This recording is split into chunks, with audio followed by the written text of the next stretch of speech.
Hello friends, आज हम discuss करेंगे आईआईटी कानपुर की वैकेंसी जो आई है 131 पोस्ट में। हम उसके बारे में डिस्कस करेंगे।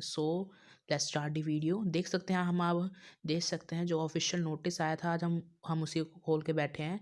तो देख सकते हैं आप, पहला पोस्ट है असिस्टेंट एग्जीक्यूटिव इंजीनियर, जिसके लिए एससी के लिए एक पोस्ट है, एसटी के लिए एक पोस्ट है और जनरल के लिए दो पोस्ट, टोटल 4 पोस्ट है।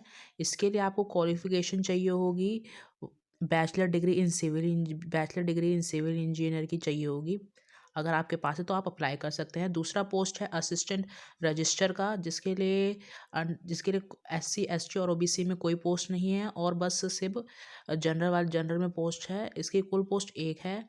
और असिस्टेंट रजिस्टर की भी एक पोस्ट है, जिसमें सिर्फ ओबीसी और अंडर ओबीसी और जनरल की है, और पीडब्ल्यूडी की। इसकी कुल 3 पोस्ट है। इसकी तो कुल 3 पोस्ट है। और मेडिकल ऑफिसर की एक पोस्ट आई है, जिसमें एससी में एक पोस्ट है, ओबीसी में एक पोस्ट है, और जनरल में एक पोस्ट, कुल 3 पोस्ट है। इन सब की सैलरी होने वाली है लेवल 10 की 56,000 से लेके 1,77,000 तक के बीच में हो सकती है। और 5वीं पोस्ट है जूनियर इंजीनियरिंग की। इसमें एससी में कोई पोस्ट नहीं है, एसटी में एक पोस्ट है, ओबीसी में भी 4 पोस्ट है, पीडब्ल्यू में डीबी में कुछ भी नहीं है, और ईडब्ल्यूएस में एक पोस्ट है, और जनरल में भी 4 पोस्ट है। टोटल मिला के 10 पोस्ट। और 6ठी पोस्ट आई है जूनियर टेक्निकल सुपरिटेंडेंट की है। इसमें ओबीसी में 2 पोस्ट है, और जनरल में भी 2 पोस्ट है, कुल है 4 पोस्ट के। और फिजिकल ट्रेनिंग इंस्ट्रक्टर की भी सिर्फ जनरल में इसके 2 पोस्ट है, ना कि एससी एसटी और ओबीसी में कोई पोस्ट नहीं है। इसकी कुल 2 पोस्ट है। और स्टाफ नर्स की पोस्ट है, इसमें एसटी में एक पोस्ट है और ओबीसी में 3 पोस्ट है, कुल 4 पोस्ट है। इनकी सैलरी होने वाली होगी 35,400 से लेके 1,12,000 के बीच में। ये लेवल 6 की इनकम होगी। और एक नाइन्थ है ये। और जूनियर टेक्नीशियन की है ये। 20 पोस्ट है एससी में, एक पोस्ट है एसटी में, ओबीसी में 29 पोस्ट है, पीडब्ल्यूडी में 4 पोस्ट है, और 10 पोस्ट है ईडब्ल्यूएस में, और जनरल में 36 पोस्ट, कुल हो गया 100 पोस्ट है। ठीक है।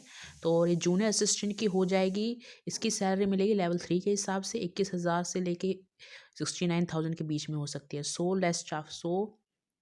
अब हम इसका एज देख लेते हैं। इसकी एज काउंट होगी 9/1/2023 के हिसाब से होगी। सो 9/1/2 इसकी एज 9/1/23 के हिसाब से काउंट होगी।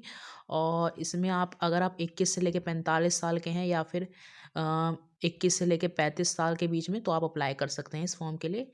फर्स्ट क्वालिफिकेशन देख लेते हैं हम इसके लिए। अगर आप असिस्टेंट एग्जीक्यूटिव इंजीनियर की वैकेंसी आप फिल करते हैं, तो आपको बैचलर डिग्री होनी चाहिए सिविल इंजीनियरिंग की, और आपको एक्सपीरियंस होना चाहिए एटलीस्ट 3 इयर्स का। और असिस्टेंट रजिस्टर की आप वैकेंसी भरते हैं, तो आपको बैचलर डिग्री होनी चाहिए 55% मार्क्स के साथ। ठीक है। विथ यूजीसी का 7 पॉइंट स्केल एकेडमिक रिकॉर्ड होना चाहिए। अगर आप असिस्टेंट रजिस्टर पी के कलर लाइब्रेरी की पोस्ट अप्लाई करते हैं। ठीक है। और असिस्टेंट रजिस्टर की भी एक वैकेंसी देख लेते हैं डिटेल। इसके लिए आपको मास्टर डिग्री होनी चाहिए विथ एटलीस्ट 55% मार्क्स, और इसमें भी वही है जो पहले में था। सो अगर आप मेडिकल पोस्ट के लिए अप्लाई करते हैं, मेडिकल ऑफिसर के लिए, तो इसके लिए आपको MBBS होना चाहिए, including competition of compulsory relating internship followed by the 3 year of experience. आपको मैं इसको बता दूं, आपको MBBS होना चाहिए, और 3 ईयर्स का एक्सपीरियंस होना चाहिए, और पोस्ट ग्रेजुएशन और डिप्लोमा सब होना चाहिए। तो आप इसके लिए, अगर आपने कर रखी है, तो आप इसके लिए एलिजिबल है। और एक है जूनियर इंजीनियरिंग की, हम बात कर लेते हैं अब इसकी क्या क्वालिफिकेशन रहने पाएगी।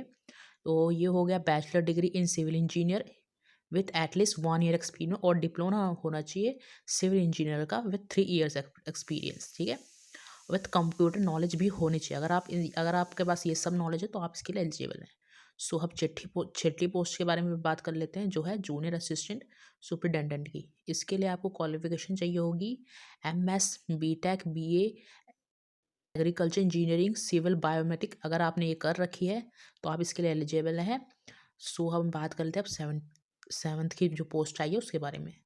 फिजिकल ट्रेनिंग इंस्ट्रक्टर, इसके लिए आपको चाहिए होगी bachelor degree in physical education, और विथ डिप्लोमा होना चाहिए आपका NIS NIS किसी से भी आपका डिप्लोमा होना चाहिए, विथ 2 ईयर एक्सपीरियंस भी होना, 2 से लेके 4 ईयर्स तक आपको एक्सपीरियंस भी होना चाहिए, तभी आप इसके लिए एलिजिबल है। So let's start. ये 8वीं जो पोस्ट आई है स्टाफ नर्स की आई है ये। इसके लिए आपको 10th + 12th होना चाहिए, पास होने चाहिए आप, with 3 years course of general nursing का। अगर आपने 12वीं पास कर रखी है और आपको 3 साल का एक्सपीरियंस है तो आप इसके लिए अप्लाई कर सकते हैं। 9वीं पोस्ट है जूनियर टेक्नीशियन की। इसके लिए आप इसके लिए आपको bachelor degree in civil engineer और डिप्लोमा होना चाहिए 3 ईयर्स का, ठीक है। सो आप इस पोस्ट के लिए अप्लाई कर सकते हैं। सो मैं आपको इसके बाद इसका लिंक आपको, अगर आपको इसकी PDF चाहिए कि आप कितना कि आपको जानना है क्या क्या क्वालिफिकेशन, सो मैं आपको इसका लिंक भेज दूंगा। और इसकी फ़ीस होने वाली है कुछ, जैसे ग्रुप A की पोस्ट की जितनी भी होगी तो उसकी होगी 1000 और 500, ठीक है। 500 होगी SC और ST के लिए, बाकी 1000 होगी OBC वाले के लिए, ठीक है। और होगी ग्रुप B और C की, जो होगी 700 इसकी फ़ीस रहेगी। So thank you so much for watching my video.